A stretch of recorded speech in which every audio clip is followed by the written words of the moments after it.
Hello everyone, welcome to my channel. আশা করি তোমরা সকলে খুব ভালো আছো আর আমি খুব ভালো আছি। সকালবেলা রেডি হয়ে আজ কোথায় যাচ্ছি না, যাচ্ছি আজ মায়াপুর।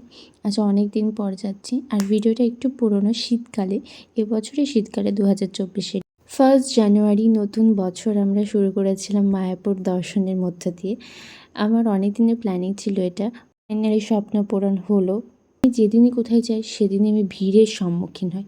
আজও 1 জানুয়ারি অবশ্যই জানা কথায় ভিড় তো হবেই, কিন্তু এত অসম্ভব ভিড় ছিল যেটা কি বলবো, ভাষায় প্রকাশ করতে পারিনি। তোমাদের তো দেখিয়ে দিলাম, মানে পা রাখার জায়গা নেই, এমন অবস্থা হয়ে গেছিলো।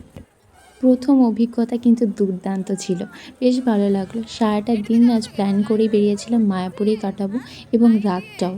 তবে দেখা যাক কতটা কন্টিনিউ করতে পারি। চলো তোমাদের দেখিয়ে দিই সমস্ত দিকটা। আর তোমরা কে কে এই দিন মায়াপুর এসেছিলে সেটা অবশ্যই কিন্তু কমেন্টে জানিও।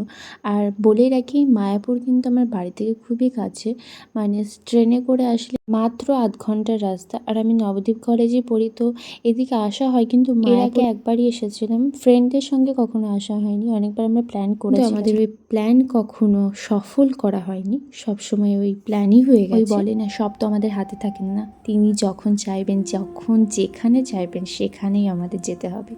তো সেই দিন চেয়েছিলেন, তাই আসা হলো। আর তোমরা কে কতবার মায়াপুরে এসেছো অবশ্যই জানিও। আর এখানে আসলে অবশ্যই একটা শান্তির জায়গা, মনটা এত ভালো হয়েছে। আর সেদিন না সব কিছু ভালো হচ্ছিল, মানে অনেকবার প্ল্যান করেছিলাম যে এখানে এসে ভোগ প্রসাদ খাবো, কিন্তু কখনো হয়নি। আর এবার এত ভিড়ের মধ্যেও আমরা কী করে যে 3টে টিকিট পেয়ে গেলাম। আর টিকিট মূল্য ছিল অনলি 40 রুপিস। তোমরা চাইলে এখানে আসতে পারো।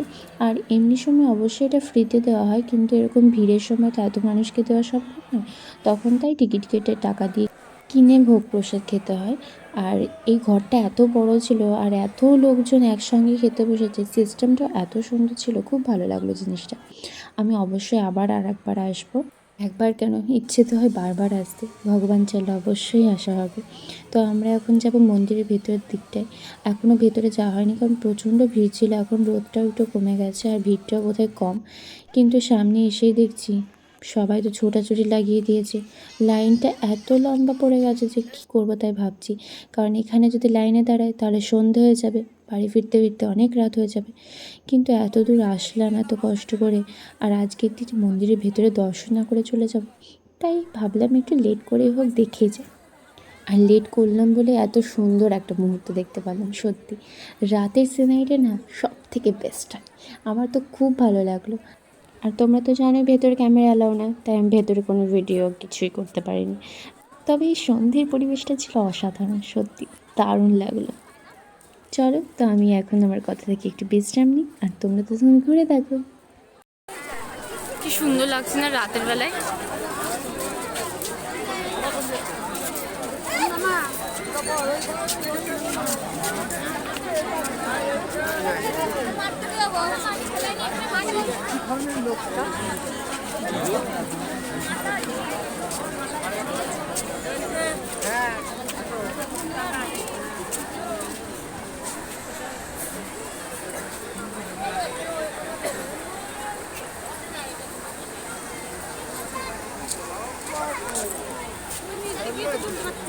এরপর আমরা এখান থেকে কিছু প্রসাদ কিনে নিলাম। আর এখানে বিভিন্ন রেঞ্জের প্রসাদ বিক্রি হচ্ছিল। শুনতে একটু অবাক লাগবে যে প্রসাদ আবার টাকা দিয়ে বিক্রি হয়, অবশ্যই বিক্রি হয়, অনেক জায়গাতেই বিক্রি হয়। এখানেও 50, 100, 150 তোমরা যে যেমন চাইবে সেরকম নিতে পারবে। তো প্রসাদ নিয়ে তারপরে আমরা আবার বেরিয়ে পড়লাম বাইরের দিকে, কারণ অনেকটা রাতও হয়ে গিয়েছিলো আর বাড়িও ফিরতে হবে আমাদের।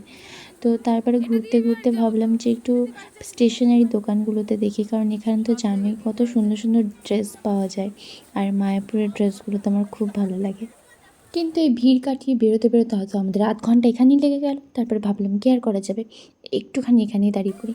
তারপরে কিছুক্ষণ দাঁড়িয়ে আরও কিছু ফটোশ্যুট করে তারপরেই বেরোলাম। আর এখানকার সিনেমাটা খুব সুন্দর ছিল, ঝর্ণাটা দারুণ লাগছিল।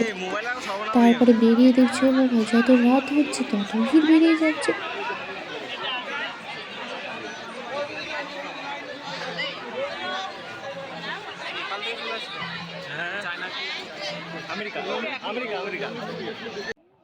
অফকোর্স ভিড় তো হবেই, আজকে দেখতে হবে ডেটটা তো কি, আজ 1 জানুয়ারি বলে কথা।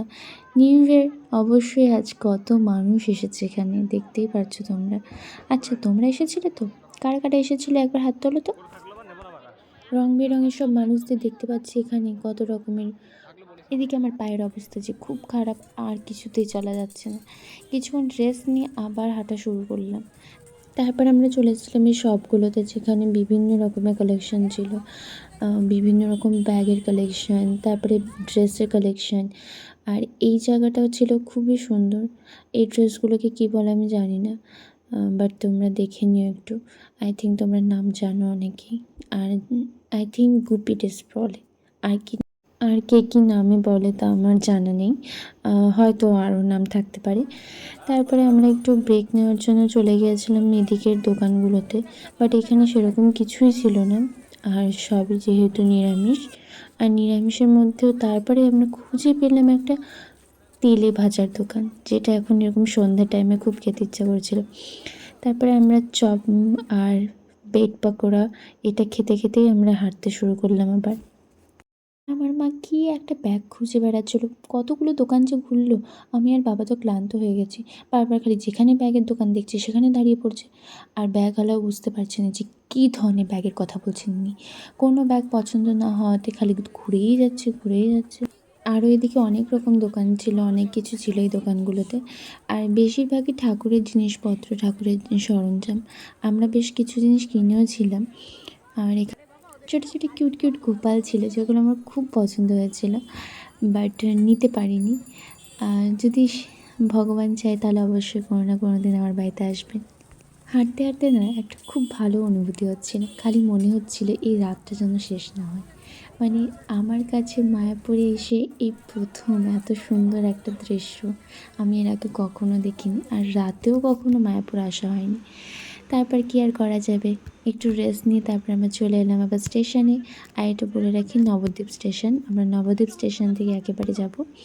তো বেশ ঠান্ডাও পড়ে গিয়েছিলো, রাত যেহেতু অনেকটাই হয়ে গিয়েছে। আর আমরা এদিকে স্টেশনে দাঁড়িয়েছিলাম ট্রেনের অপেক্ষায়। তো আজকের ভিডিওটা এখানেই শেষ করছি, দেখা হচ্ছে অন্য কোনো ব্লগে। ভিডিওটা ভালো লাগলে অবশ্যই লাইক করে দিও।